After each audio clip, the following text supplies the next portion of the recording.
Hello, ladies and gentlemen. My name is Coach Cass, and we're waiting for our special guest, Paul Brunson. In the meantime, make sure to get a nice seat and in a quiet place to get ready for some true information that will bless your soul. Oh my goodness, so excited.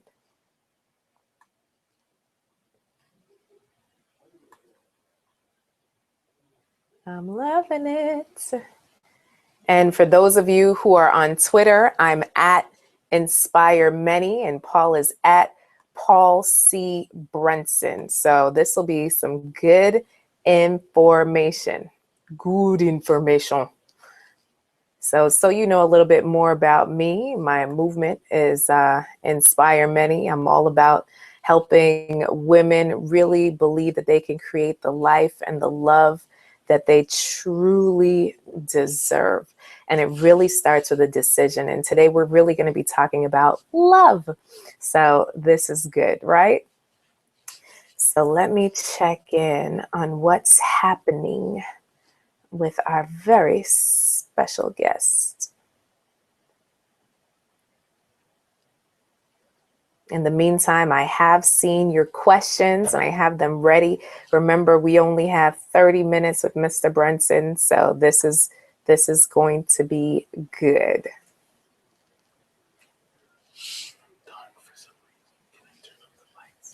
Oh, you could turn these still on. These, yeah. All right. Thank you. I'm having a wonderful cameraman, also known as my husband. So if you are joining in the conversation inside the group, give a quick shout out. Say, hey, I want to see who you are and how you are. Let's get a quick roll call in the group, in our successful single women's group on Facebook.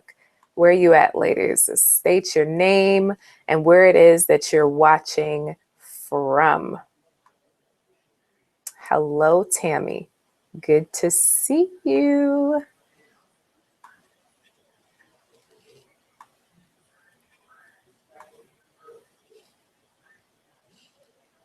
Oh, wow. We have 13 viewers and counting. Hey, ladies. So happy that you could join us here today.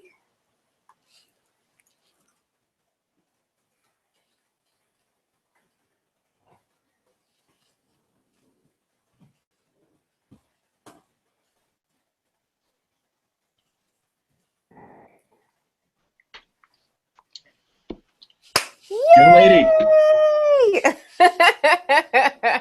Hey, Paul. Can you hear me? Yes, and we are live. All right, that's awesome. I was running on some serious CP time. It's crazy. I was on another call. No way. We're asking it was a sex related. They were asking sex and love questions, and it was getting hot. And I was like, look, I've got to go. I've got to go through this. But it's good to see you. How are you doing? I'm wonderful, Paul. Good to see you again, good brother. How you doing today? I'm good. I'm good and blessed. And I will say once again, congratulations to you.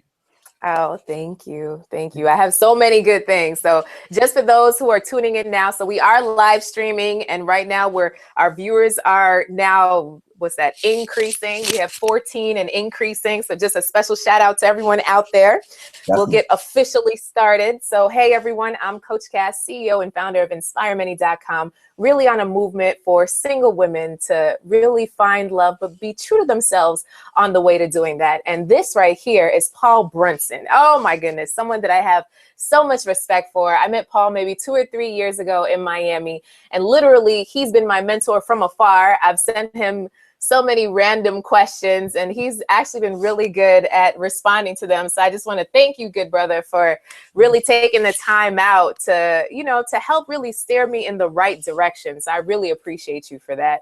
And outside of that, Paul has had his own show on the OWN network. He has done work with Oprah, now everybody knows Oprah. That's amazing. But he also owns his own matchmaking company. And he has so many things that he has that's going on that is so inspiring. So I invited him here today because he has so much expertise when it comes to the love world. So I just want to say thank you for joining us, Paul. I tell you what, you're really good at this. You're good. You got it. Like, when is the TV show coming? Okay, so Paul, I'm gonna tell you this. Here's my secret to you and to everybody else who's watching. So yesterday I got interviewed on a local radio show called Hot 105 with a gentleman named Rick Party, who has the #1 show in Miami, in the South Florida area. And literally after I answered one question, his boss came in the room and was like, "Who was that?" Yeah. Long story short, on the way home, they called me and they said, "Look, we want you on the show every week." That's how it works. That's how it works. But I can see that. Here's the thing. And I think that a lot of people, so anyone that's watching this right now, you know, it's in the evening, it's late. And the fact that you're watching something to empower yourself, right? That you're ambitious. So we're all in the ambitious category, right? Right. That when you have talent and you're ambitious, is over your life, you will be presented with opportunity after opportunity after opportunity. And the real key to success is not in what to take next; it's actually in what not to take, right? Mm-hmm. And I think that's the key. But you know, basically, you know, Cass, like, I'm sure like you get endless opportunity like every day, right? Yeah. It's just what happens to people who are, I think, like on their grind officially. Yeah. So amazing, you know, but you know, I keep faithful, keep God first, and I only give him thanks. So I appreciate the recognition, brother. So let's get into it, because I know you don't have a lot of time. You got a wife and 2 cute little pumpkins, and I actually have a Bible study group in the other room, you know, like they feel like I'm cheating on them. So I hold a Bible study group every Friday night for couples. We go through different Bible studies for maybe 6-7 weeks at a time. So if you have any good ones that you recommend, like, we put them on rotation. We find it so important to keep relationship a part of the conversation, because it's so easy to lose that when you get married, I believe. Oh yeah, no doubt. That's great. I love it. So now we're talking to the singles. Okay, Paul, we are talking to the singles out there. And so first question, you ready? I'm ready. I have done the pros and cons list. Okay, so I've listed them all out and they're neck and neck. How do you decide if you should stay or if you should go? Okay, so just so I fully understand, you're in a relationship with someone right now, not you, but hypothetically. Right. Someone, and you've listed out all the things you love about them, all the things that you hate about them, and you want to figure out, how do you know if you should stay or go? Yep. That's what they're asking. All right, I love this. All right, so I'm gonna give you the technical answer. Okay. I think that there's a lot that we can pull out of research, right? So if you look at the couples who are successful, right? And success means that people who are in a relationship, they're happy, and they've been able to maintain that happiness over the course of a duration, right? They have several things in common. One is that they share similar values, right? Values are like your rule book to life, right? And what's interesting about values is typically they don't change, right? Your interests will change, but your values will stay consistent. And so when we hear this whole notion of, well, you don't try to change someone because they'll be who they are, that's really what that is. And so the first question that you should ask yourself in that kind of list is, does this person share my values? You know, like, so for me, my values are, Christianity, it is ambition, it's innovation, it's family. Those are some of my top values. My wife shares those same values, right? And so if she didn't have those values and we still had like the greatest sex in the world, we still couldn't be in a relationship, right? In a little bit of a relationship for a little while, right? It would be good right? But we couldn't maintain that over 20 years. Or now we've been actually married 15 years. We couldn't maintain that. So values is number one. Number two, and there's only 4 of these things. Number 2 is you want to ask yourself, can you communicate with the person, right? And when I say, I'm talking about effective communication, I'm talking about when you have an idea, can you articulate to that person that idea and have that person receive that idea and then articulate back a response, right? Because if you can't communicate with someone, you can't be in any type of relationship with them. romantic or business or social. You just can't do it. So on that list, you have to ask yourself, do you both have effective communication? Is there effective communication? Number 3 on that list is you want to ask yourself, do you meet each other's needs? Right? And needs from this standpoint is basically the things that directly impact your health or happiness, right? And so, for example, I have a lot of clients in my matchmaking agency that come to me and say, hey, Paul, I know I'm put on this earth to be a mother, right? That's what I was built to do. I love children. I want to be a mother. But the guy I'm dating right now he doesn't want any kids. Well, that's a non-starter, right? The need is not met. It's real simple. He's not going to change, right? So that's the 3rd part. And then last, but definitely not least, do you have physical attraction, right? This is very important. And this is a contentious subject, but all of the research that I've seen shows that you need to have some type of minimal level of physical attraction to your partner. And that can grow over time, but only if you begin with a minimal level, right? And so you need to have that. And so if you have physical attraction, if you meet each other's needs, right, those non-starters, if you can communicate ideas effectively, and if you share each other's values, then you could have a ton of other bad stuff on the list, but you have someone who could be a strong partner for you. But if you're missing just one of those 4, then chances are you're in a relationship that's in danger. I love it. Oh my goodness. Okay. So you heard it here, and it's a lot of ladies on the line. So if you're not physically attracted and you can't communicate with this brother and you want kids, but he doesn't, these things, these are the non-starters. These are the things that lets you know that it's just not going to work out. So for the person that actually submitted that question, the pros and the cons, if your values aren't lining up, then it just might be that time to go. Oh, I love it, Paul. You see, this brother is dropping knowledge on this evening. That was a good question. That was a good question. Yes. Good job. Good job. Right. I thought it was pretty good. Okay, so I try to pick some ones that I haven't really seen that often, right? So here goes one. Should I lower my expectations to find love? So let me put a little background to that. In my coaching practice with single women, I found that a lot of ladies feel like sometimes their expectations are too high. I want a guy that makes 6 figures. He's 6'6", he's a Christian man, no kids, volunteers, so it's like, where do you lower your expectations, and when are expectations, I guess, a little bit too low? So should I lower my expectations to find love? All right. So I'm glad you broke down the meaning of expectations, right? Because I think where we all have an issue is in how we define expectations. Because my quick answer is no, never do you lower expectations. A matter of fact, I encourage people to heighten their expectations, because I think that the higher standards that you have in your life, the higher quality of people will be who enter your life.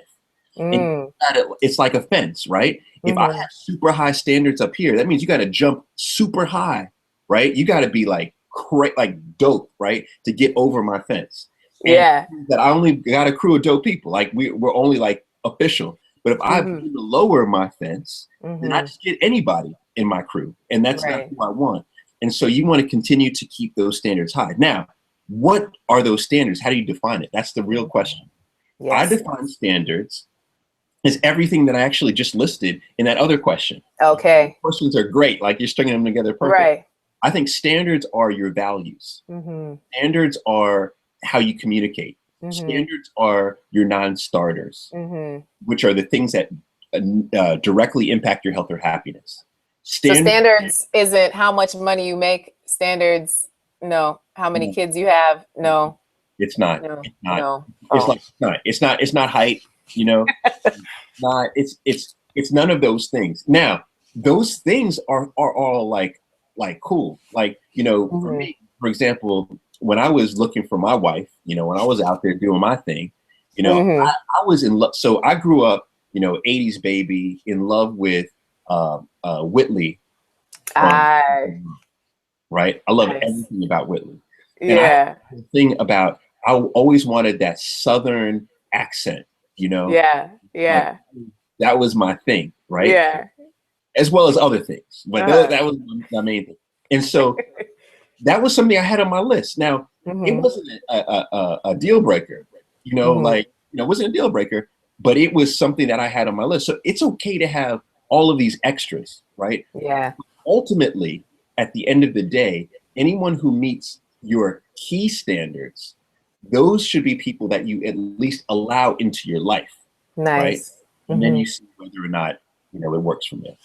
I love it. Okay, so key standards, family, is not how much he makes and not if he has a chiseled chest. Now, these are the extras that if they come, it's like sauce, some gravy on your mashed potatoes, right? But you'll still eat the mashed potatoes, but have that nice gravy. That'll be a good time. Because if you're hungry, you're still gonna eat the mashed potatoes, no matter what. I guarantee you're gonna eat it, right? Exactly, exactly. You just get a little bit happier when you have some gravy. So for those of you who are just tuning in, I'm Coach Cass, and this is Paul C. Brunson. He is the ultimate matchmaker, and I really am here just to help single women find true love while being themselves. Founder of InspireMany.com. Please do follow us on Twitter. I'm at InspireMany, and Paul, you are? I'm at Paul C. Brunson everywhere. Just Paul. Everywhere. At Paul C. Everywhere. Brunson. There we go. And I'm at Inspire Many everywhere. See, Yeah. that's also a good branding tip for everyone who's on the line. Because also, Paul, I deal mainly with successful single women who are building businesses as well. And you often find that, right? Building success, do I really have time for love? That's something I come across a lot, right? It's like, oh, well, I don't know if I could do both. I don't know if I have time for that, right? And something I've gotten lately, okay, so this was not one of the questions, but this is something that I've come across a lot lately, is that successful women kind of don't want people to know they're single. It's like, I don't want to really air my singleness. Actually, that is one of the questions. Here we go. What are the alternatives to online dating? Because I hate my profile in the public. Essentially they're coming across people they know on a Match or a eHarmony or something. It's like, oh wait, that guy goes to my church. Now he knows I saw his page. Right. Great. So how does that work, Paul? What are alternatives to online dating when I hate my profile in the public? Well, Cass, you know what I always say? Uh-huh. I like to say the fear of looking thirsty Mm. for a lot of people single, right? And I truly believe that. That fear of just saying, hey, I'm single and I'm looking, not being able to do that really means that you're not willing to be vulnerable. And if you're not willing to be vulnerable, then you're not truly ready to be in a relationship, right? There we I know go. it's kind of harsh to say, but it's the truth, because Yeah. vulnerability is the prerequisite to love, right? I love it. So that's one part of it. But now I will say this, is that I totally understand certain people are high profile. Matter of fact, I was talking to a woman earlier today who was inquiring about being a matchmaking client. And she's a full-fledged celebrity, right? Mhm. So she jumped onto Tinder or Match.com, right? Blogs would pick it up, gossip blogs, that kind of thing. She can't do that. And so there are certain things that she has to do. This particular person who's asking the question, if it's simply about not, you don't want your coworkers to know that you're single, then I say you fall into the fear of looking thirsty category. If it is because you're public, it's going to negatively impact your business, right? Then I say, okay, there are alternatives. And the number one alternative is that what I see happening across matchmaking all over the world. So just a quick backdrop for everybody is, by trade, right, I'm a matchmaker. For the last 6 years, I was the first full-time Black matchmaker, which is crazy, right? And over the last couple years, my firm has become recognized as the top matchmaking, one of the top in the world. And a matter of fact, all these trophies in this case, these are all trophies that we've won in the last year from all the top matchmaking organizations. Nice. And so I go all over the world teaching other matchmakers about the matchmaking business. So I glean a whole lot. And what I've seen is that people right now are moving into closed, curated groups. That's the hot thing in terms of how to connect. And what I mean by a closed, curated group is there's an organization, for example, called Side Tour, right? Side Tour, what they do is they're only in select cities, and they will customize a tour for only like 6 or 7 people. So say that you love photography. They may take you into Manhattan and you'll, at 9 o'clock at night, and for 2 hours, you'll go around with a group of 6 people and you'll just take photographs of all the Gothic architecture in New York. Like, it's crazy. So anything that you love, that you're passionate about, they have an idea on. Where I'm going with this is that if you feel like you're too high profile for a massive database pool, online dating site, that kind of thing, look for these curated experiences, because those will be where you'll get more quote unquote bang for your buck, and you'll be able to stay, somewhat private. I love it. Oh my goodness. See, so that was good, right, ladies? For those of you who are just tuning in, another episode of Ask Coach Cass. I have my awesome mentor from afar, all the way over there, Mr. Paul C. Brunson, and his amazing story in really helping people find love. He has a matchmaking agency, the Paul C. Brunson Agency. Did I get it right? Absolutely. All right. Awesome. So make sure to check him out. Hey, you might just find your match. But in the meantime, if you know you have some work to do before you got to the matchmaking, I'm here for you. My name is Coach Cass. All right. So let's see here. Okay. So we know about where you can find the men now, because that's also another question. Where do you find the men, Paul? Well, maybe we'll touch on that a little extra. Maybe you have a little extra to say, because that's like the number one question. Where are all the good men hiding? It's like they're under a rock somewhere. It's like they're not in my church. I go to church, I come home, and I go to work, and I can't find a man. Where is this man supposed to be? Why can't I find a man? So, is there a certain place where all the good men are? Is it just my city or their city? I'm married, but I'm just saying my city in general. And Cass, you're right. This is the number one question. And this is the number one question in every country in the world, every ethnicity, both genders. So the men say the same thing. The men come to us and they're like, where are the women? Right. And so this happens across the board. And I promise you, if anyone wants to create $1 billion business, they'll create a men's or us, right? Or women's or us. And you got $1 billion, like, it's done, right? There you go. Yeah. But here's the thing. Are there better places to meet men? Absolutely. I write for Essence, and one of the most popular posts I've ever written for Essence.com, that is, was a piece on the top 10 places to find a man. Right. Nice. And I listed out, from select supermarkets to the Excella train between DC and New York at a certain time. I was breaking it out. You had ladies on the sidewalk looking. Oh man, I had, this is real talk. Hashtag Paul C. Brunson. I put in there not just like the Apple store. I specifically wrote the Soho Apple store in Manhattan. And I promise you, they told me that they had an influx of singles going to the Genius Bar. Yeah. And quite honestly, the reason why I put that particular story is because they had 5 marriages come from people who met in that store. So this was like a really curated list. But bottom line is, so there are better places to meet men. Like, for example, 2 weeks ago, I was moderating an event for Black tech investors, right? Black tech investors in Detroit. And literally it could have been 100+ single Black men that were there, right? And when I come tell the story, ladies are like, oh my God, I would have bought a ticket. Like, oh my God, right? And they had jobs, and it was like, oh my God. There are places, there are definitely places, but at the end of the day, and this is gonna sound so cliche, but it is what it is, but good men are in every city of this world. Right? There we go. In every city in this world. And the biggest thing that we have to do is train ourselves to believe that they're there. Because I truly believe that if you don't believe that there's a good man that's out there for you, or there's a good woman who's out there for you in your city, then your reality will be there won't be any, right? You'll never run into any. And I'll just leave you with this real quick story. So I live in DC, right? But I work between DC and New York, and it's like clockwork. I have people who tell me New York and DC are the worst places to date, right?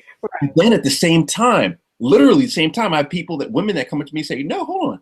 New York and DC are the best places to date. Right. And it's Right. all about perspective. And so the key is to train your belief system. And there's lots of ways to do it. Cass, I'm sure that you train people on how to change their belief system. But I think that's really where it begins, is the belief. Yeah.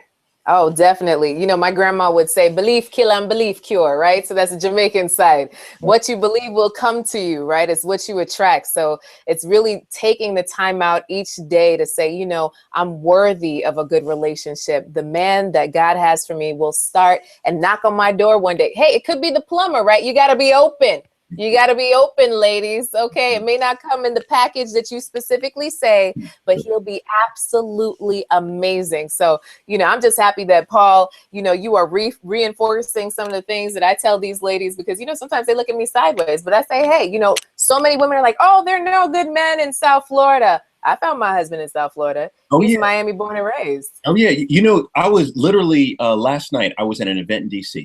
Okay. Yeah. Moderating this event in DC. And there were about 150 women at the event. And there were probably about 20 men at the event. Okay. Oh, my goodness. So you see that, and the women are like, oh, my God, what happened, right? Now, once again, this was not my event. I was just moderating, right? But here's the classic thing. So number one question is, the women were like, I'm pissed off. Where are the men? I don't see any men. You know, I'm pissed off. I'm upset. Afterwards, we had a mixer. What do you think happens? What happens at the mixer is, like, literally like 140 women left. 20 men stayed. And not only did they stay, but some of their friends came, because they didn't want to buy the ticket to come to the love event, but they wanted to come to drink right afterwards. So at the end of the night, we're sitting there, it's like 60 men and it's like 10 women. Oh my goodness. And it was so poetic, because we put these blinders on and think, okay, we need to have 1,000 men or 1,000,000 men. No, you just need one, like just one. And that's all you need. And so I just thought that was fascinating. You know, what happened. That's a big deal, lady. So what I'm hearing is you should stay till the lights come on, is what I'm hearing. Stay until they say last call. There we go, for alcohol. There you go. Hey, somebody might come up to me. Just smile. Hello. Okay. Oh, well, you know what? Okay. Off subject, meaning off questions, right? So successful women, very aggressive. They see what they like. You a good looking brother across the bar. Do they walk up, or do they just simmer? Do they wait for him to approach? What's your philosophy, Paul? All right. So this is controversial too, but I think that we have lost, and I'm talking about men too, have lost the ability to flirt, right? Yes. Our grandparents, they had their flirt game down, right? There was no social media. There was no, I'm going to just tweet you. Like, no, it was none of them, subtweet, nothing. It was like, they had to have their eye game on. They had to have that on. They had to have that smile on. They knew it. And all of those rules that they grew up in still apply to this day. And people are notoriously bad at flirting. And so with women and men, I believe that it's important to be able to flirt, which in my opinion, flirting is communicating that you have romantic interest. All it is communicating that you have romantic interest. So ladies, you could do that from sitting across the room, right? From literally across the room. And there's so many techniques, right? I mean, I don't know if you want to get into it now, but there's so many. Go. All right. So the two most popular techniques for women to flirt with men. The first one is that you look at a man like he has a triangle on his face, okay? And when you see him across the room, or you're in the Starbucks line, whatever it may be, you glance around that triangle and you smile, right? And what that cues to him is that you're admiring him. Now imagine, ladies, if someone was doing that to you and they smile, it feels like you're being admired, opposed to if they're just looking at, say, your body, neck down, and then they smile. Right? That's like weirdo. It's a whole different game, right? But the face, the cue is that you're admired. Now, he still may not get it, right? So the key is, once you lock in that smile, you see he's looking at you, you look away, right? You just look away. And then a few seconds later, you look back and you smile. The look back is what cues him to the fact that you admired him and you're interested now in him because of the look back. And all science points to that. And that works all around the world, right? That's one technique. A second technique is real simple. Just go like this. That's something that I thought was a joke, but I heard like a relationship expert say it. And then I saw it get tested time and time again. And the reason why that's so effective is because most men, especially professional, ambitious men who are in a room with professional, ambitious women, they believe, even if the woman across from him is super sexy, right? They believe, you know what? Oh, you know what? You don't know how to have fun. You don't know how to have a good time. You know, you're a C-level, you know, executive. You don't know how to have a good time. Yeah. And the moment you go, right? The moment you do something crazy, what that cues to them is, wow, she knows how to have a good time. And he's going to react to that, right? I love it. Yeah. If he reacts in a negative way, all that means is that he's not interested in you. And that's cool, right? That's fine. That's fine. Like, not everybody is interested in you. But if remote interest, he's going to use that as a what? And then he's going to do it back, or he's going to walk up to you and say, what's that about? Or whatever it may be. And so those two techniques are the most effective ways that I've seen women flirt with men. And you can do that from across the room and have him then walk up to you and approach you. Oh man, now I know these are huge nuggets for the ladies who are watching and listening in. So if you don't get your triangle game right and make sure that you brush your tongue, I don't know. The two things. Brush your teeth, brush your tongue. It's kind of important to have good breath when you go out. Floss. Yeah, flossing. Oh, floss. Yeah, that just made me think of a couple of yak mouths. Yeah, please. Will shut down a date quick. It will. A non-date for real. All right. So just in case you're just tuning in, we don't have much time left. You're at Ask Coach Cass, and I'm with Paul Brunson, my awesome mentor, matchmaker extraordinaire. I'm Coach Cass. You could tweet us at Paul C. Brunson, at Inspire Many. The hashtag for today is Wanted Women, mainly because you are all wanted women. At the end of the day, you are wanted. So now it's just for you to step into it, for you to believe it. And we're just giving you some tips for you to really take it to the next level. So Paul, there's a lot of divorced people out there, you know, maybe even married a couple times, have a couple kids. Specifically, this young lady said, I'm a single mom of 5. I have custody of all of them. Okay. Is there hope for me? Absolutely. I mean, hope, the moment that your belief in hope dies, that's when you're dead, you know? And so ultimately what you want to realize is that there is always, and matter of fact, I just saw this at about 8 o'clock.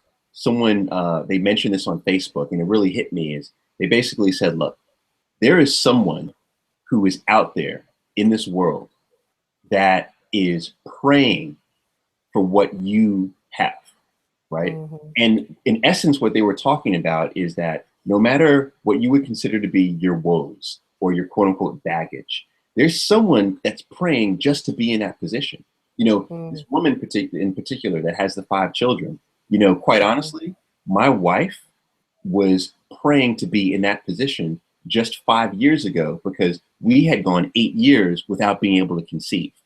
Wow. You know what I mean? And so there's someone out there that's praying just to be in your spot, right?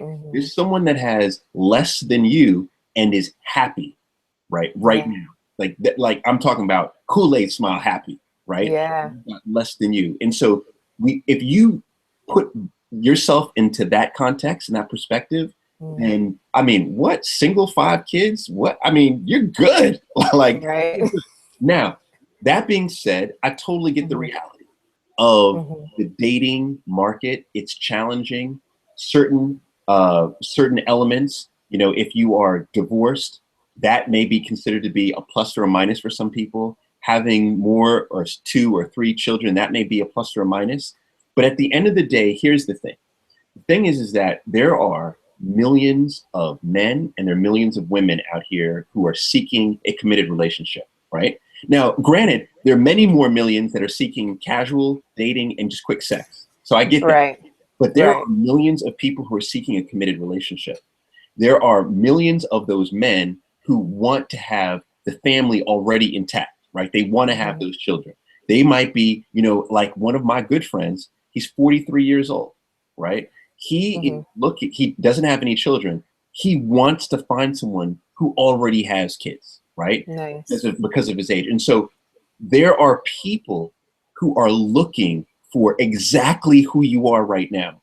And the key is to understand that where you are right now, you're blessed, right? Because you have 5 children. It's not baggage, it's a blessing.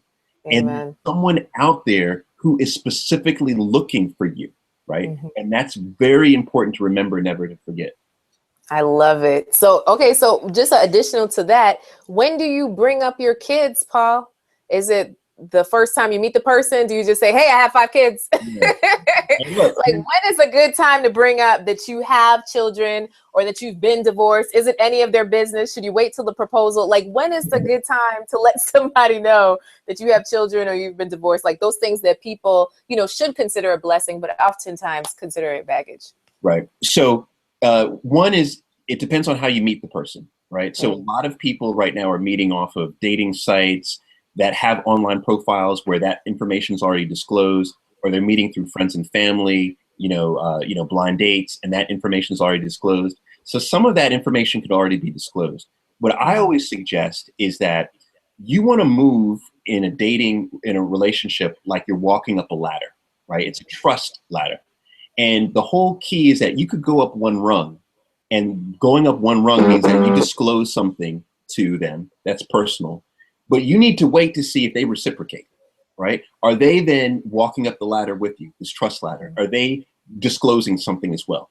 And the moment that you begin to disclose and you notice that they're not disclosing, that may mean it's uncomfortable for them, it's too early for them, but that is enough of a flag to say, you know what?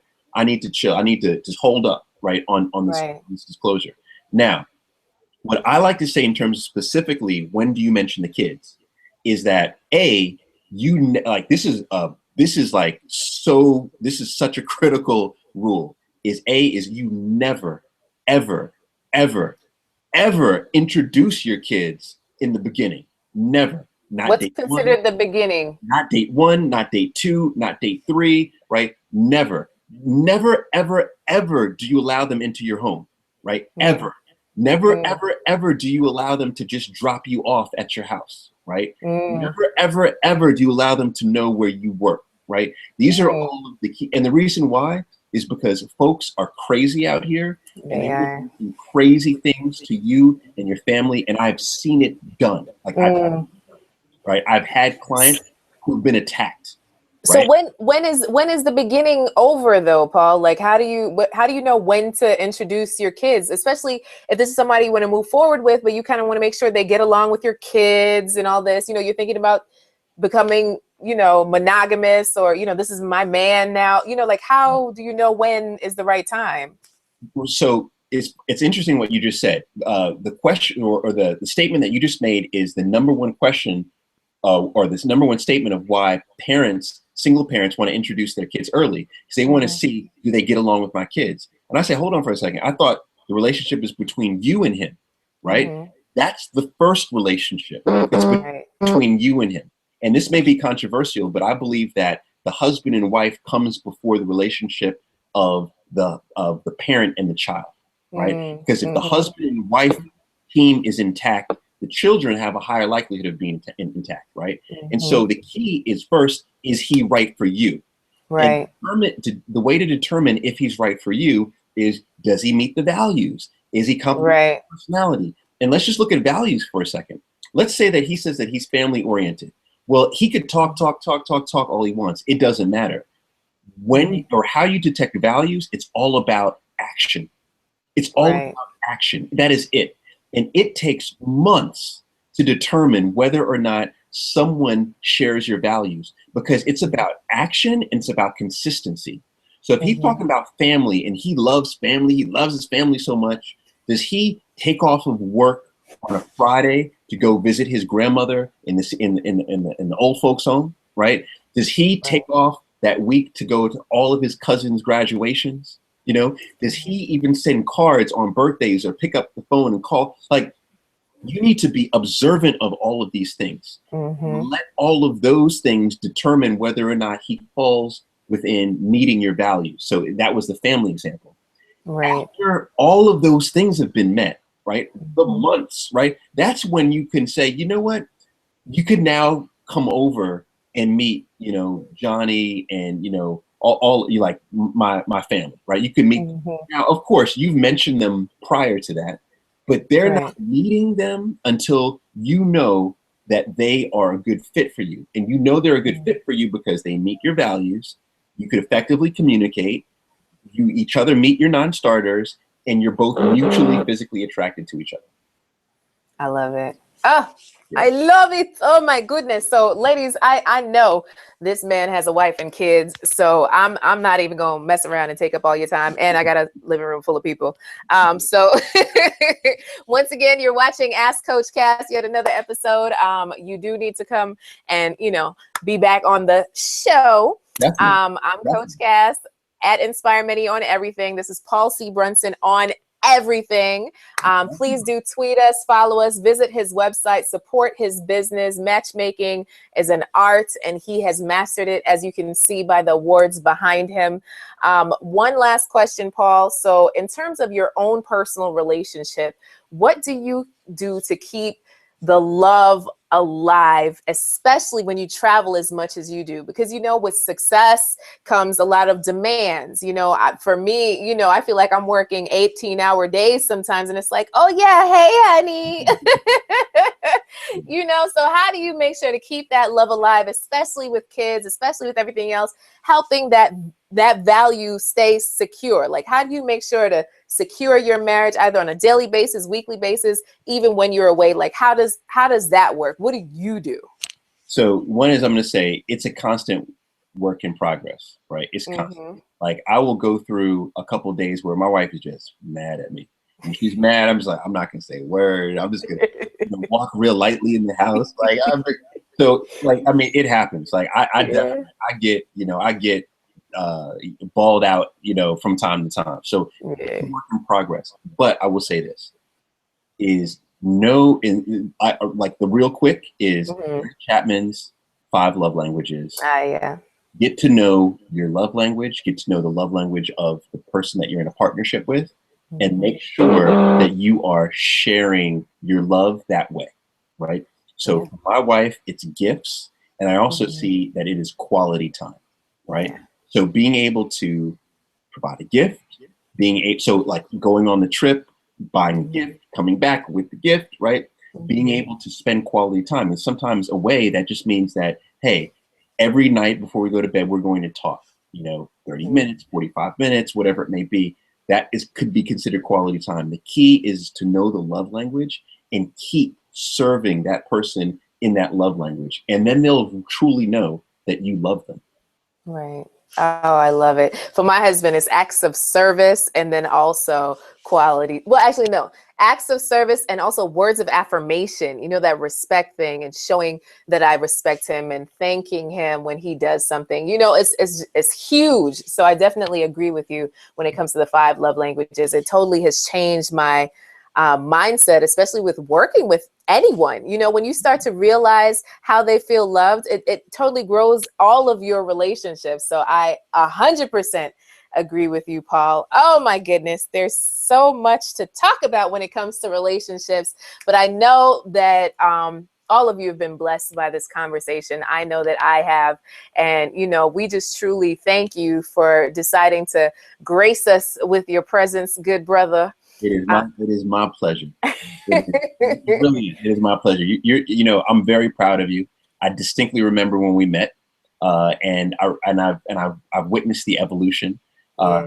You're a phenomenal live speaker, right? You are phenomenal right at this. You're a phenomenal coach, and now you're a phenomenal wife, right? It's all good, and it shows you how nothing just happens. And I feel like you've taken every kind of like element of your life, every nuance, everything, and you've looked at it as a lesson, and Mm-hmm. then you've learned from it, and then you've applied, right, what you've learned. I think that's just very, very, very powerful and something that we can all be inspired by. So Amen. Thanks, Paul. Oh, you're gonna make me cry. I live by a closed mouth doesn't get fed, right? So essentially, I can look across every opportunity that has come into my life and literally You just got to ask for it sometimes. Whether you feel qualified or not, you just have to ask for it, because at the end of the day, when you go to sleep at night, you tried, you gave your best, you did what you could, you know? And I just want to share with the audience, we do have a retreat coming up specifically for single women. And the early registration ends tonight for those of you who are interested, but it's wantedwomensretreat.com, wantedwomensretreat.com. And essentially the reason why I even created this retreat is because I found that women, successful women, are so focused on business and getting things done and goals that they never really carve out time for love, you know, carve out time to say, you know, like, what's the theme when it has been in my relationships? Why do I keep dating the same guy? Why do I get the same results? You know, it's like you feel like this hamster in a wheel and you never stop to say, maybe I should do something different. So literally, this is a weekend for you to look at what can be different for your life. What have you been focused on, and how to really prepare for something amazing. You know, it's going to be on the beach, beautiful lunches. We're going to end it off with a reggae beach party. Wow. We have an awesome multimillionaire couple just showing, you know, how they got success and love together. So it's amazing. Right. You need to be there. You need to join us. Hello. So you can visit wantedwomensretreat.com if you're ready to have a good time, but also get the ultimate guide to get the love of your life. Hello. Listen, I mean, I want to go. But this is what I keep getting from married people. So, you know, we might have to rewind for the married folk, you know, how to spice it up a little bit. Oh, definitely. It sounds like a great event. A great event. Thank you, Paul. So thank you so much for joining us. I appreciate you. For those of you who want to join in the conversation, get in on Facebook at the Successful Single Women's Group, and I'll be in there for a little bit. Paul's going to go hang out with his family. I do need to go say what's up to my Bible study group before they leave my house without saying goodbye, and that's not right, right? Right. All right. Oh, man. Yeah, a good hallelujah would be nice. You know, hey guys, come here. So I want to introduce you to my my Bible study group. So I specifically picked these guys out of my church, and it has been 2 years, and we meet on Fridays, and they're absolutely amazing. So this is Ashley. Say hi, Ash. And this is Lori's. Come. And this is Rayshawn. Rayshawn's starting his business with his wife, Lori. They're new therapists, elevating relationships. You guys look good. See, they look good. This is Steve. They just bought their first house. Hello, right? I see that ring, man. I like it. Oh wait. So you could actually, he said he likes your ring, Steve. This is Tachi. She's also newlywed. Congratulations. This is Aaron, world-class football coach. Look at that. And then this is my husband. I have a husband. He had to get his ring on. Why you don't got your ring on? Where's he at? It's all good. Okay. It's all good. Hey, what's up, man? Here's the ring. See the ring. I love it. Nice ring. Well, we learned wedding rings are when you're not around your spouse, right? That's pretty much what was said tonight in Bible study. You know, you got to be able to show you're taken. Hello. Everyone looked real good. That was like a J. Crew model casting that just ran through real quick. Everybody looks like they should be in an ad. Yeah. I'm a little biased to some good looking folk. You know. I see that. That's your non-starter. That's the non-starter. But it's a beautiful thing to be surrounded by the right people. So I'll definitely put that out to everyone who is listening in or watching. It's just like, you know, choose the people that you spend time with. See that they have the common values that Paul was talking about, that they uplift you, that, you know, slacking is not allowed, you know. So for us, you know, divorce is not a word. You know, we're here to uplift each other. We're here to help each other out, and just make sure your friends and the people that you surround yourself with are of the same ethic and the same cloth, and then you'll go so far in life. Right, Paul? That is it. I'm telling you, good people know good people. That's it, honey. You know me, and I know you. So I thank you, my friend, for coming to us tonight. You know what I'm saying? You have a good night. you too. And everybody, you know, the whole crew that I just met, I hope you all have a phenomenal night. And everybody that's watching, you know, I hope you have a phenomenal day, phenomenal month, phenomenal year, phenomenal life. So thank you very much. All right. Bye, Paul. Have a good night. Okay. Bye, everybody. Oh, man. Hey, family. That was absolutely awesome. Once again, this is Dr. Cassandra Enriquez. Coach Cass is what they like to call me. My website is inspiremany.com. And to find out more about the retreat, it's wantedwomensretreat.com. wantedwomensretreat.com. Join us for the retreat in paradise. We're going to have a great time. Follow me on Instagram, Twitter, Facebook. I'm Inspire Many on everything. And I look forward to seeing the amazing relationships that you will begin and continue to flourish throughout the years. Because guess what? I'm not giving up on this thing. I'm not giving up on you. Our main focus is for you to create the love that you deserve. Bye, everyone. Much love. Many blessings. Mwah!